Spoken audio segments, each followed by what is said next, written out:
Bismillahirrahmanirrahim. Assalamualaikum warahmatullahi wabarakatuh.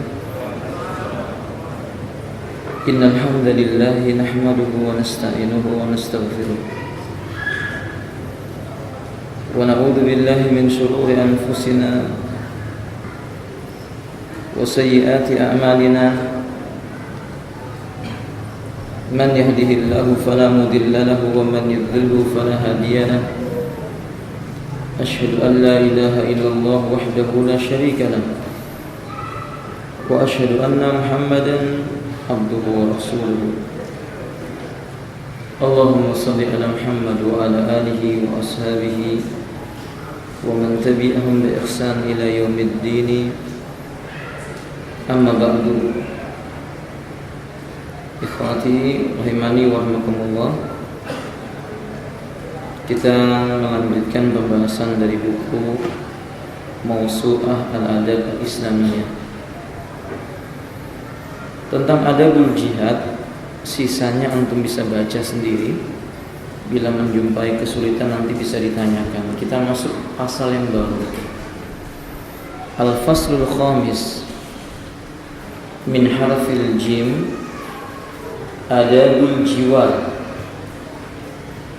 Pasal yang kelima dari etika dari huruf jim, yaitu etika dalam hidup bertetangga. Kita mengetahui bahwa dinul Islam mengajarkan hidup bermasyarakat, terhubung satu dengan yang lainnya. Karena memang manusia di kehidupan dunia tidak mungkin lepas dari hubungan sebagian atas sebagian yang lain. Islam ini menyeluruh, mengatur segala perkara yang bisa mendatangkan kebaikan. Nah, di antara yang diatur dalam Islam, dalam kehidupan bermasyarakat adalah adabul jiwar. Inna haqqal jari ala jarihi min a'dhamil huquqi. Muallif mengatakan sesungguhnya hak seorang tetangga atas tetangganya termasuk perkara yang paling besar di antara hak-hak makhluk kepada makhluk. Jadi setiap makhluk itu punya hak atas makhluk yang lainnya. Dan di antara bentuk hak yang paling agung, haknya tetangga kepada tetangga yang lainnya. Allah mengatakan di dalam Al-Qur'anul Karim, "Wa bil walidaini ihsana wa bidzil qurba wal yatama wal masakin wal jari dzil qurba wal jaril junub." Kata Allah Subhanahu wa taala, dan terhadap kedua orang tua hendaklah engkau berbuat baik, wabil walidaini ihsana,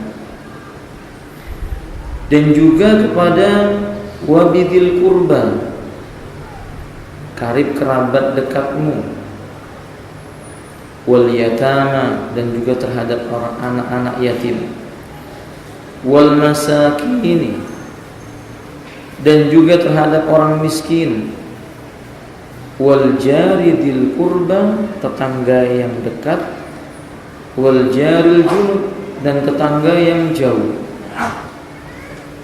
Jadi tetangga yang dekat maupun tetangga yang jauh, mesti seorang mukmin itu bersikap baik kepada mereka. Surah An-Nisa ayat 36. Di dalam riwayat yang dikeluarkan oleh Imam Bukhari dan Muslim, Nabi mengatakan, "Ma zala Jibrilu yusini bil jari hatta dhanantu annahu sayuwarrisuhu." Terus menerus Jibril itu berwasiat kepadaku agar berbuat baik kepada tetangga. Jibril senantiasa berpesan kepadaku agar berbuat baik kepada tetangga, sehingga aku mengira jangan-jangan tetangga itu punya hak untuk dapat warisan. Tidak mungkin digambarkan seperti ini, melainkan wa dzalika li siddatil wasiyah bihi wa ta'kidiha. Ini merupakan bentuk wasiat yang sangat kuat dan sangat penting. Sebab terkadang sebagian kaum muslimin mereka mengabaikan etika kepada tetangga, terutama kepada teman-teman yang sudah belajar agama dengan baik. Tidak jarang di antara mereka justru mengacuhkan tetangga mereka. Tidak kenal siapa yang di kanan, di kiri, di depan. Tinggal di sebuah perumahan sudah sekian puluh tahun, nggak kenal siapa-siapa. Kenal-kenal kalau sudah diundang tahlilan. Atau kenal-kenal kalau sudah mengetahui si fulan meninggal dunia. Seperti ini. Padahal seorang muslim atas muslim yang lainnya itu bersaudara. Apalagi yang menjadi tetangga baginya. Wa min adabil jiwari wa huquqi ma yali. Berikut ini kita akan sebutkan, kata beliau, beberapa etika kita dalam hidup bertetangga. Al-adabul awal ikhtiyarul jaris salih. Etika yang pertama, seorang muslim mesti berusaha memilih tetangga yang saleh. Apakah tidak boleh bertetangga dengan orang yang beragama non-Islam atau kafir? Ya boleh. Tapi dia berusaha terlebih dahulu mencari tetangga itu yang muslim, yang mengenal agama dengan baik, supaya mereka bisa saling tanasuh, memberikan nasihat. Fayanbaghi lil insani qabla sukna fi makanin ma yakhtar al makan alladhi yakunu fihi jiran salihun. Fa innal jara qad yatla'u ala asraril baiti.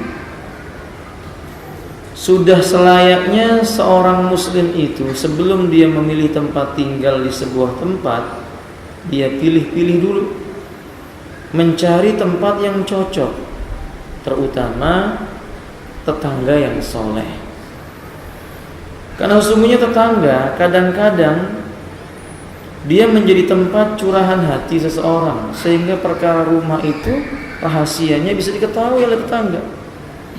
Kalau tetangga itu tetangga yang tidak soleh, lisannya panjang, setiap dia mendengar sesuatu akan diceritakan. Wa qad yahtajul insanu ila jari. Bahkan terkadang, saya katakan bukan terkadang, memang manusia pasti butuh dengan pertolongan tetangganya. Apakah tetangga itu mukmin atau tetangga itu kafir, tapi setiap manusia ketika dia hidup bertetangga, dia butuh berinteraksi dengan tetangga di kanan dan kirinya. Fa idza kana shalihan nafa'ahu wa khaffafa anhu. Yang jelas, kata beliau, kalau seseorang memiliki tetangga yang baik, tetangga itu akan bisa memberikan manfaat bagi dirinya, meringankan bebannya, menutupi aibnya. Wa in kana ghaira dhalika sabbaba li jarihi al-'ana wa qad yakunu sababan fi saqaihi. Tapi kalau sebaliknya, kebalikannya, maka tetangga yang jelek itu menyulitkan, memberatkan hati, menimbulkan penderitaan bagi orang yang bertetangga itu. Faqad qala sallallahu alaihi wasallam, Nabi sallallahu alaihi wasallam mengatakan dalam riwayat Imam Ahmad, Ibnu Hibban, arba'un minas sa'adah. Ada 4 perkara sebagai tanda kebahagiaan bagi seorang manusia. Al-mar'atus salihah. Yang pertama, istri yang salihah. Ini jelas, istri yang salihah itu mendatangkan kebahagiaan, jelas. Karena Allah mengatakan, wa min ayatihi an khalaqa lakum min anfusikum azwajan litaskunu ilaiha. di antara tanda-tanda kekuasaan Allah. Maka Allah ciptakan dari diri kalian sendiri pasangan hidup kalian agar kalian merasa tenang kepadanya. Tidak mungkin itu terjadi kecuali pada wanita yang salehah. Yang kedua kata beliau, wal maskanul wasi', rumah yang lapang. Imam Nawawi mengatakan bukan rumah yang penuh dengan sesuatu yang menyesakkan dada. Rumahnya luas, tapi hampir tidak ada bagian ruangan kecuali terisi dengan benda-benda duniawiya. Pojok sini Gucci, pojok sana kaca yang tinggi, pojok yang di depan sana sofa yang tebal, jalan sedikit pot bunga. Nggak ada ruangan untuk bisa melegakan dadanya. Itu bukan ciri-ciri rumah yang bagus. Coba lihat rumah Rasulullah. Maka yang dimaksud rumah luas di sini rumah Rasulullah itu lebar seperti Masjid Istiqomah ini? Kan tidak. Tapi orang yang datang ke dalam rumah itu merasa tenang. Karena rumah itu tidak mengingatkan kepada dunia. Rumahnya mengingatkan kepada negeri akhirat. Rumahnya menyebabkan orang yang datang kepadanya memuji Allah, bersyukur atas karunia Allah tabaraka wa taala kepadanya. Wal jarus saleh, yang ketiga tetangga yang saleh. Abdullah ibnu Mubarak, ia memiliki seorang tetangga Yahudi. Falamma arada Abdullah ibnu Mubarak an yantakila min buldi ila buldin akhar, faqalat Yahudi ilahi ya Abdullah aina turidu an tadhhab, faqal uridu an adhhab ila baladin akhar. Abdullah ibnu Mubarak dalam kitab Alamin Nubala disebutkan beliau suatu ketika ingin pindah dari kampungnya ke kampung yang lain.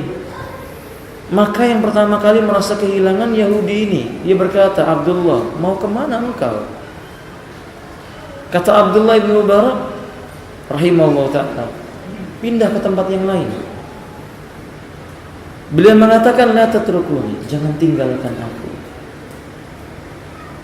Jangan tinggalkan aku, kata orang Yahudi ini. Li'annani ma wajadtu jarun atyabu minka. Karena saya tidak pernah menjumpai seorang tetangga yang lebih bagus perilakunya ketimbang kamu. Tapi kata Abdullah, la budda, tidak bisa, saya harus pergi. Kata orang Yahudi ini, in kana la budda an tadhhab, kalau memang kamu terpaksa harus pergi, intadir, tunggulah. Sumakal, kemudian orang ini mengucapkan asyhadu an la ilaha illallah wa asyhadu anna Muhammadan abduhu wa rasuluh. Apa artinya, kawan? Dia bersyahadat, lalu orang ini masuk Islam. Ini Yahudi.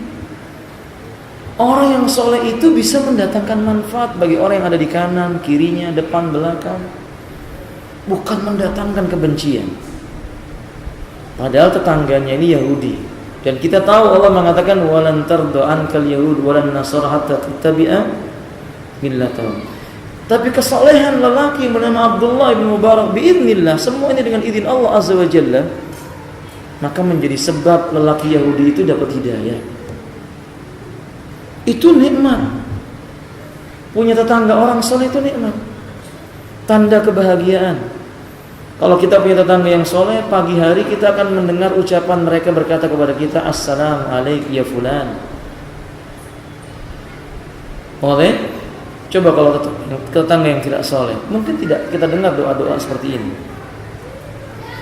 Yang keempat, wal markabul hani, kendaraan yang bagus, yang bisa menyampaikan ke tempat tujuan.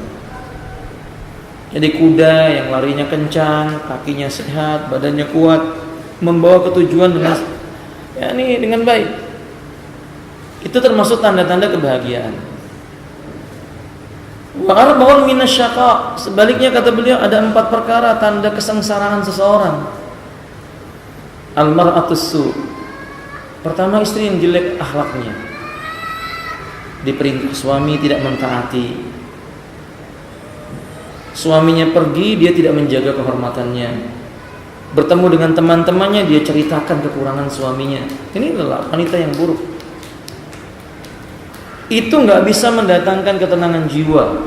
sekalipun kita punya rumah yang mewah, luas, kendaraan yang indah, anak-anak yang lucu, pembantu yang mungkin atau budak yang banyak, kita masuk ke rumah itu tidak akan tenang, karena dalam rumah itu ternyata yang menjadi pasangan hidupnya orang yang membuat hatinya selalu bersedih. Maka ikhwafillah rahimakumullah, hati-hati memilih apa? Istri. Jika antum sudah punya istri, dididik dengan baik. Saya tidak mengatakan antum cari istri lagi loh ya. Abu Ridho, mana Abu Ridho? Enggak ya. Gitu ya Abu Ridho, enggak. Ya, ini apa namanya? Dididik dengan cara yang baik. Istri dididik dengan cara yang baik. Wal jarusu, dan termasuk tanda kesengsaraan itu tetangga yang jelek. Antum mungkin megang piring di rumah, tiba-tiba kepleset, jatuh, pecah. Tetangga yang kalau akhlaknya jelek, pasti dia akan menyangka antum sedang apa? Berantem. Besoknya keluar berita, fulan memecahkan piring, berantem dengan istrinya, padahal dia cuma dengar piring jatuh. Itu kalau tidak punya akhlak yang baik. Maka tetangga yang baik itu penting. Wal markabusu, kendaraan yang sakit-sakitan, baru jalan 1 meter duduk, baru jalan 1 kilo berhenti. Wal maskanud dayyiq, yang keempat rumah yang sempit, isinya banyak, sempit, nggak ada pula ibadahnya. Ini tidak akan mendatangkan ketenangan. Wa qad qila fil amsalil jar qabla ad-dar, dan ada yang menyebutkan bahwasanya al-jar qabla ad-dar, ada istilah yang menyebutkan tetangga itu penting sebelum memilih rumah. Ini kaidah. Antum kalau memilih tempat tinggal jangan lihat di mana lokasinya, kecuali antum melihat siapa di sekelilingnya. Jangan lihat ini sekedar ini perumahan elit mewah, jangan begitu. Lihat tetangganya siapa. Oh, tetangganya masjid, bagus. Adzan subuh antum akan terbangun salat. Langkah kaki antum akan lebih mudah. Tetangga antum orang soleh, kalau azan subuh antum nggak bangun, akan diingatkan oleh tetangga antum. Oke? Tapi kalau tetangga antum mall, pasar, suara adzan nggak kedengaran. Oke, kalau tetangga antum, ini orang-orang yang suka bermain musik, suara adzan tidak akan terdengar. Jadi cari sebelum Anda memilih rumah, tempat tinggal, pilih dulu lingkungannya. Ini etika yang pertama. Al-adabu tsani.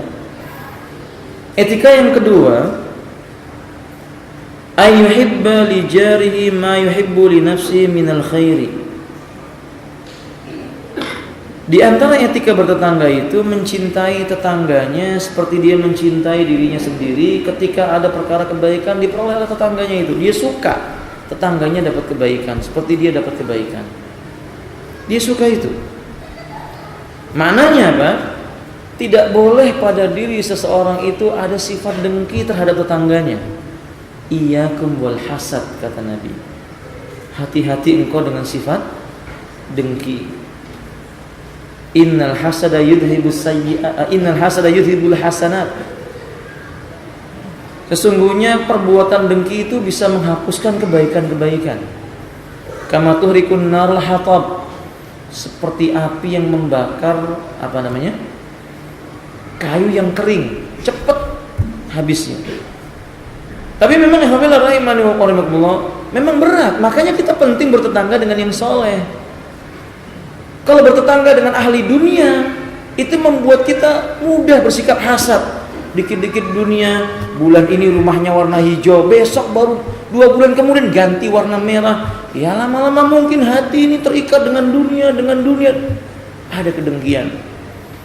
Padahal kita tidak boleh seperti itu. Wa hada min haqqil muslim ala akhil muslim. Tidak hanya sekedar hak tetangga kepada tetangga yang lainnya, tapi ini hak murni seorang muslim atas muslim yang lainnya. Diperlakukan baik. Dia suka tetangganya dapat kebaikan sebagaimana dia suka dirinya dapat kebaikan. Dia suka seorang muslim dapat kebaikan sebagaimana dirinya dapat kebaikan.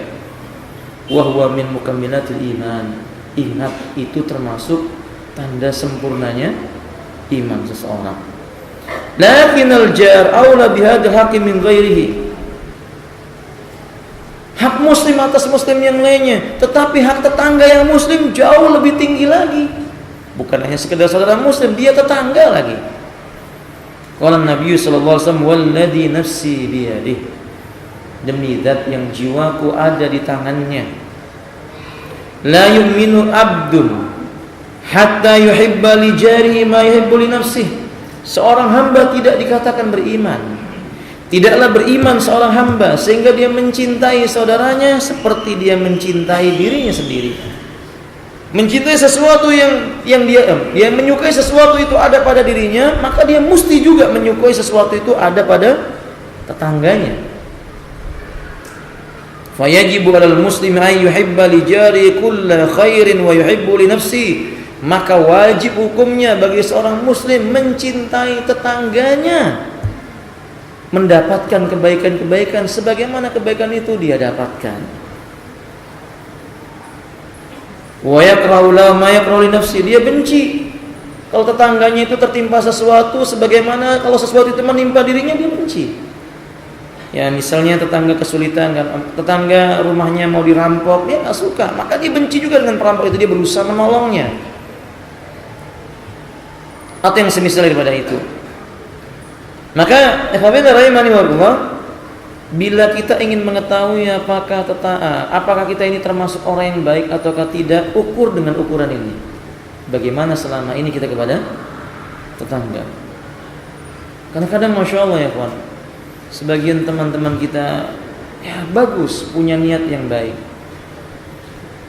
ingin amar ma'ruf nahi munkar, ya sudah ngaji, belajar agama, tetangganya dengar suara musik kencang sekali, maka dalam kondisi mata merah sambil megang tongkat, diketuk pintu rumahnya pakai tongkatnya. Bisa dipelankan dikit enggak Pak? Kalimatnya baik, bisa dipelankan dikit enggak? Tapi tongkat yang dipukulkan ke pintu rumah tidak layak seperti itu. Mengapa kaum muslimin tidak mengetuknya lalu mengucapkan assalamualaikum kalau dia muslim? Kalau dia bukan orang muslim, kita katakan assalamu ala man ittaba'al huda. Semoga keselamatan diberikan kepada orang yang mengikuti hidayah. Lalu katakan kepadanya, maaf, saya tidak bisa mendengar suara musik dengan kencang. Mungkin Anda bisa menikmati, tapi saya belum bisa. Cara yang baik. Atau mungkin Anda ganti hadiah yang lain, Anda ganti yang lain lah, alhamdulillah. Mungkin Anda punya tetangga suka menyetel musik kencang, ya Anda kan punya VCD atau CD ceramah-ceramah. Jangan dikasih ketika itu juga lagi nyetel musik, Pak ganti nih lebih mantap, bukan begitu. Ya besoknya lah antum datang beri, ini ada ceramah bagus Pak, mungkin bermanfaat. Begitu. Tunjukkan bahwa kita ini baik. Kalau kita ingin dapat tetangga yang baik, kita harus baik. Karena sebagian orang itu menuntut tetangganya supaya baik, sementara dia nggak baik. Dia nggak mau bersikap baik dengan tetangganya.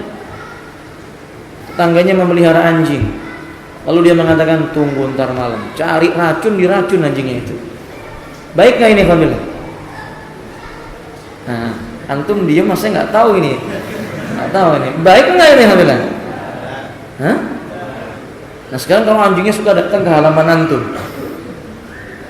liurnya jatuh ke lantai rumah antum, boleh nggak diracun? Boleh nggak diracun ya khawati? Hah? Ya tidak. Kita datang, mungkin dia belum tahu hukum memelihara anjing itu haram. Oke? Mungkin dia belum tahu, ya kita nasihati, ditanya Pak, ini anjingnya mohon jangan sampai ke tempat saya. Karena dalam keyakinan saya sebagai seorang muslim, air liur anjing itu najis. Kan dakwah dengan cara yang baik. Jangan dilempar bakian. Ini tidak akan mendatangkan manfaat. Nah, kata sebagian orang tetangganya kecurian, malah dia berkata alhamdulillah. Apa yang kecurian? Tipnya alhamdulillah, enggak dengar musik lagi kata dia. Ya ikhwati, tidak demikian. Seorang muslim dia harus berusaha untuk apa? Menunjukkan yang terbaik buat tetangganya. Al-adabus salis, etika yang ketiga, adamu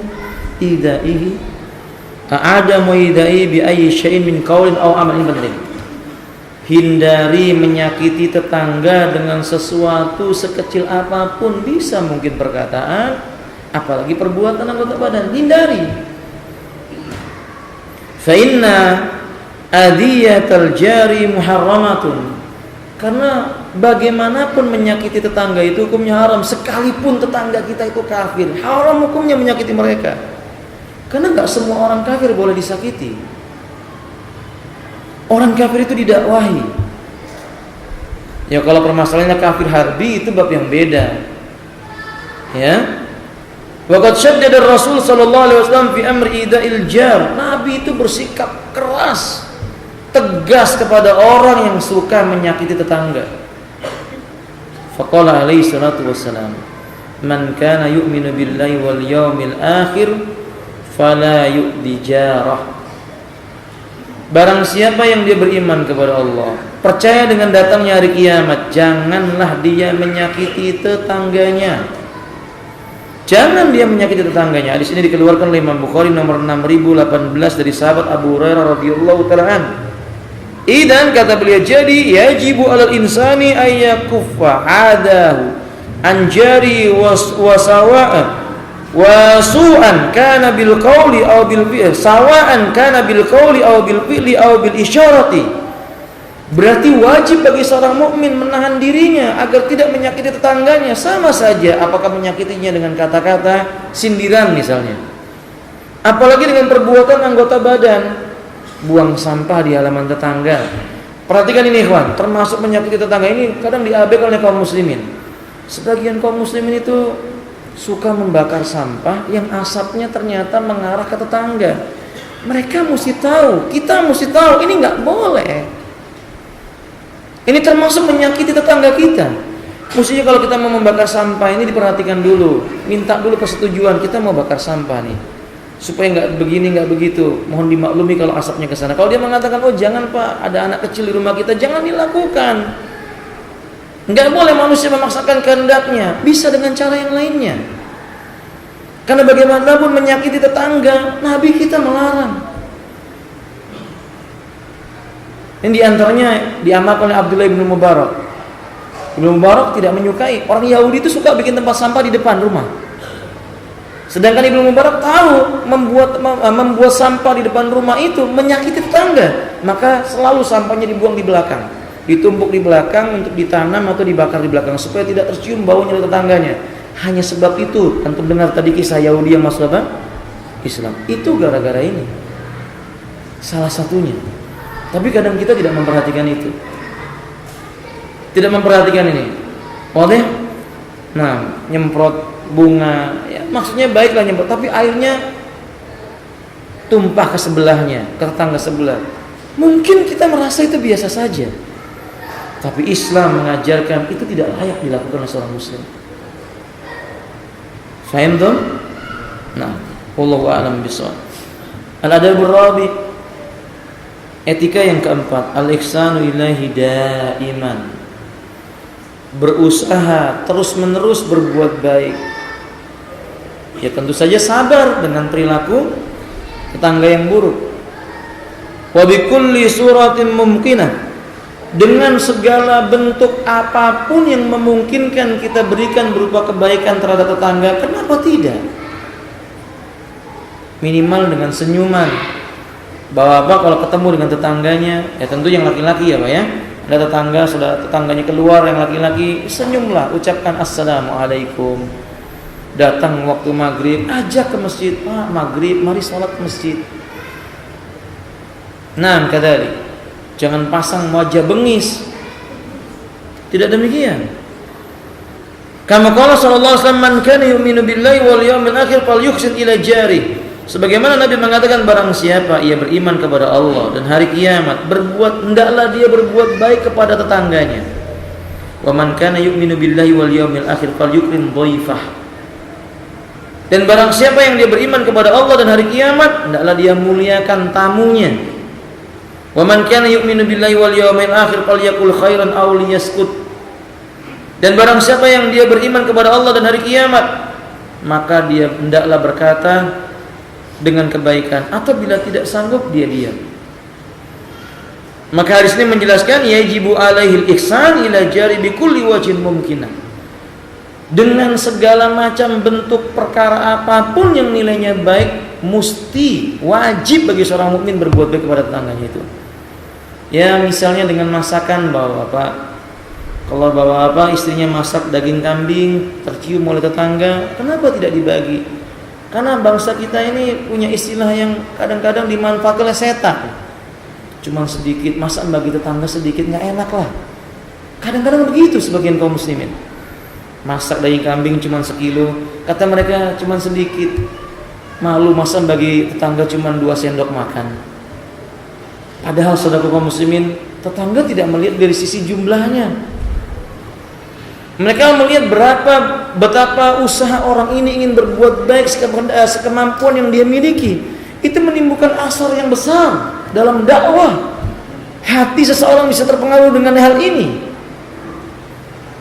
Bahkan Nabi SAW menganjurkan kalau manusia itu memasak sup kambing, kuahnya ditambahkan supaya bisa dibagi. Fahimtum ya khandillah? Karena kita sudah hidup di zaman, Masya Allah, orang itu menganggap itu tidak menyakiti tetangga ya. Antum misalnya makan durian, bau nggak Ikhwan? Hah? Iya. Kulitnya antum buang di depan rumah, tetangga melihat. Sementara anak-anak mereka mungkin kelaparan, cuma ngelihat bekas duriannya saja. La haula wala quwwata illa billah. Ini menyakitkan. Islam tidak mengajarkan yang seperti itu. Saking ingin memuliakan tetangga, dulu ada sahabat bernama Abu Dzar. Kenapa disebut Abu Dzar? Dzar itu maknanya semut yang kecil. Abu Dzar ini tinggalnya agak jauh dari sahabat-sahabat yang lainnya, rumahnya agak menyendiri. Abu Dzar itu kepingin setiap punya makanan dibagi tetangga, tapi kanan kirinya nggak ada tetangga, yang ada semut. Maka dibagilah roti itu kepada semut yang berjalan di dinding-dinding rumahnya itu. Sejak saat itu beliau disebut apa? Bapaknya semut. Bahasa Arabnya apa? Abu Dzar. Itu tetangganya semut. Kalau dia tidak ingin nanti di yaumil qiyamah terkena ancaman Nabi, man kana yu'minu billahi wal yawmil akhir falyuhsin ila jari. Barang siapa yang dia beriman kepada Allah dan hari kiamat, adalah dia berbuat baik kepada tetangganya. Sudahkah ini kita lakukan, ikhwan? Karena kalau seandainya seorang muslim mempraktekkan ini, ana berharap kepada diri ana sendiri, kepada antum semuanya karena Allah tabaraka wa taala. Setelah mendengar pengajian ini, coba ikhwan, kita rubah gaya kita pada hari ini. Saya ini pernah bertamu ke rumah teman. Lalu saya tanya, yang di sebelah kanan namanya siapa, akhi? Saya nggak kenal, Ustaz. Yang di sebelah kiri siapa, akhi? Saya juga nggak kenal, Ustaz. Yang di depan, apalagi yang depan nggak kenal saya, Ustaz. Berapa lama tinggal? 3 tahun. Ini di penjara atau hidup bermasyarakat, kan begitu bilang. 3 tahun nggak tahu nama tetangganya yang kanan, yang kiri, yang depan. Ajib. Memang kalau dia meninggal dunia, siapa yang mau menolong dia terlebih dahulu kalau bukan tetangganya? Alaysa kadzalik? Lebih parah lagi ketika kita tanya, kenapa antum gak mau kenalan? Masalahnya dia beda dengan kita, Ustaz. Nah ini dia, mulai mengotak-ngotakkan diri. Ikhwati, tidak demikian. Bagilah bagian ilmu ini kepada tetangga kita. Antum habis baca sebuah majalah Islami, sudah selesai dibaca, kita punya tetangga muslim, kenapa tidak? Pak, ini ada majalah bagus, coba bapak baca. Nanti kalau sudah selesai kembalikan kepada saya. Faedah. Alaysa kadzalik? Alaysa kadzalik? Makanya ikhwati rahimanillah, ini penting. 6. Al-adabul khamis, etika yang kelima, yakni tahmilul ada'il jal wa sabru alaihi. Maksudnya bersikap santun, balas kejelekan tetangga itu dengan kebaikan. Sabar dengan sikapnya tetangga kepada kita. Wa kama qila laisa husnul jiwari yakuful ada anil jari walakinna yatahammalu adahu.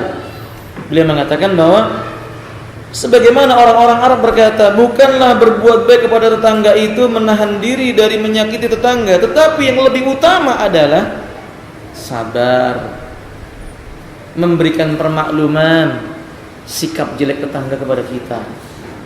Ini yang lebih berat.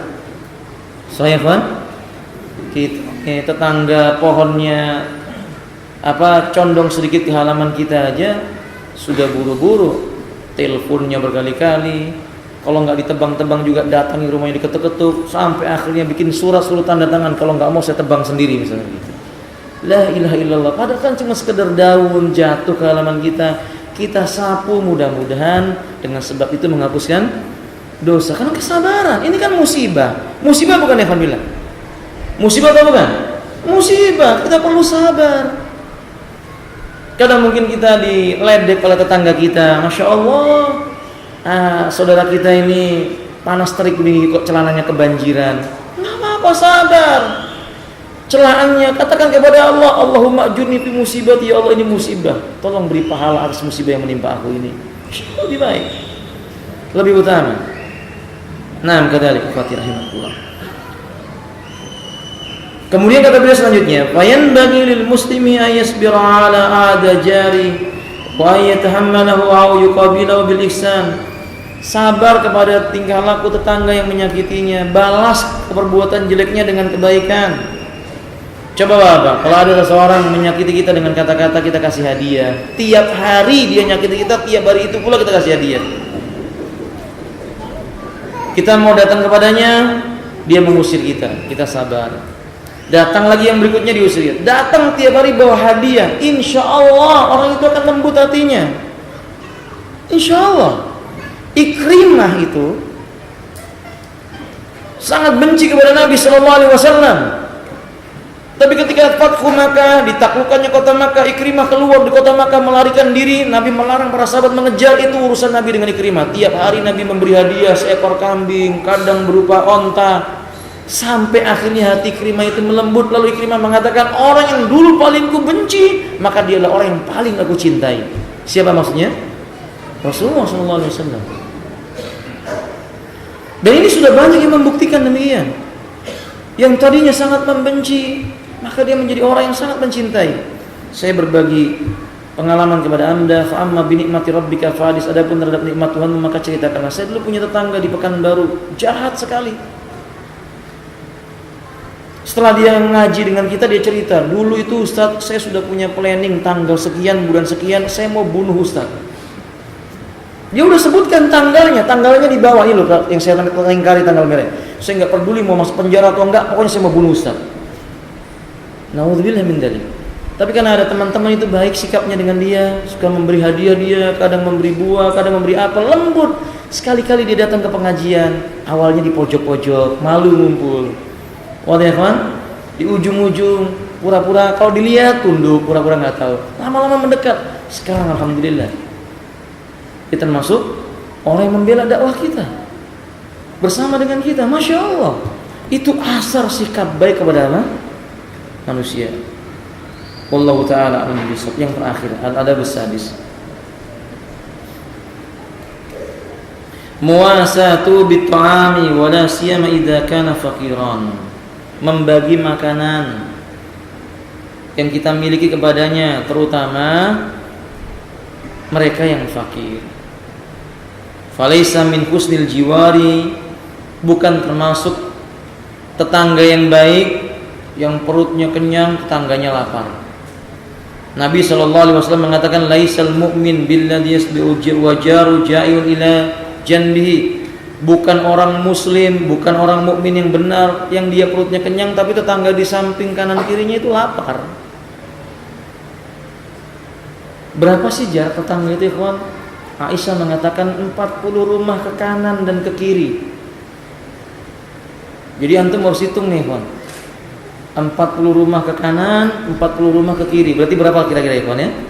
80. Ke depan Aisyah mengatakan 20 rumah. Ke belakang 20, berarti berapa? 100. Maka kalau antum punya hidup di sebuah lingkungan 100 orang minimal, antum harus kenal mana yang miskin, disantuni. Fahim tuh? Nah, kadalik. Karena beginilah Islam. Nabi mengatakan, idza taba ahadukum qidaran falyuksiru mirqaha summa liyanawilu jarahu minha. Barang siapa yang dia memasak sayur, maka perbanyaklah kuahnya. Kemudian dia antarkan makanan itu yang berkuah itu kepada tetangganya. Kenapa tidak? Mungkin potongan dagingnya cuma 3 potong. Ya, seujung jempol tangan ini, Pak. Kuahnya satu apa? satu mangkok, nggak apa-apa. Iya tuh ya. Nah, kuahnya saja Ustaz gimana ya? Kalau memang antum punya cuma kuah ya nggak apa-apa ya khawatir. Kalau memang antum punya cuma kuah, oh deh, nah kata nggak ada masalah, bagi kepada mereka. Antum punya sepotong roti dibagi dua lah, diberi kepada tetangga. Ini faedah insyaallah. Nah, jangan punya prinsip, saya kalau mau beri yang bagus lah, ternyata menurut dia nggak bagus, nggak pernah beri, tapi dia makan juga. Ini kan masalah. Mestinya apa yang dia makan, apapun bentuknya, selama itu halal, thayyib, bagi kepada tetangganya. Nah, sampai di sini dulu alhamdulillah. Apa yang mampu saya sampaikan. Sudah hampir menjelang Isya. Berapa menit lagi saudara kaum muslimin?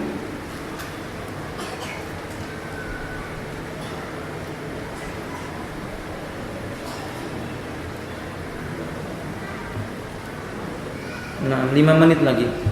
Ada yang mau ditanyakan sebelum ditutup?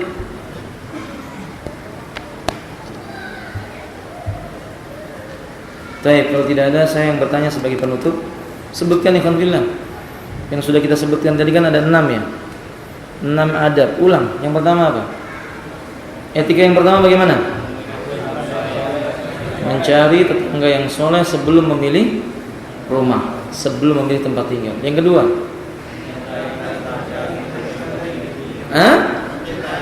mencintai tetangganya untuk mendapat kebaikan sebagaimana dia mencintai diri sendiri. Yang ketiga, ahsan. Yang keempat, ahsan. Yang kelima, santun dan sabar. Yang keenam, terakhir, sebutkan 4 tanda kebahagiaan. Memiliki istri yang salehah. Berapa ya, Pak? Memiliki istri yang salehah berapa? 1 aja cukup ya, Pak ya. Yang kedua ya, Pak, apa? Rumah yang lapang. Yang ketiga, tetangga yang saleh. Yang keempat, kendaraan yang baik. Subhanakallahumma wa bihamdika, asyhadu an la ilaha illa anta, astaghfiruka wa atubu ilaik. Assalamualaikum warahmatullahi wabarakatuh.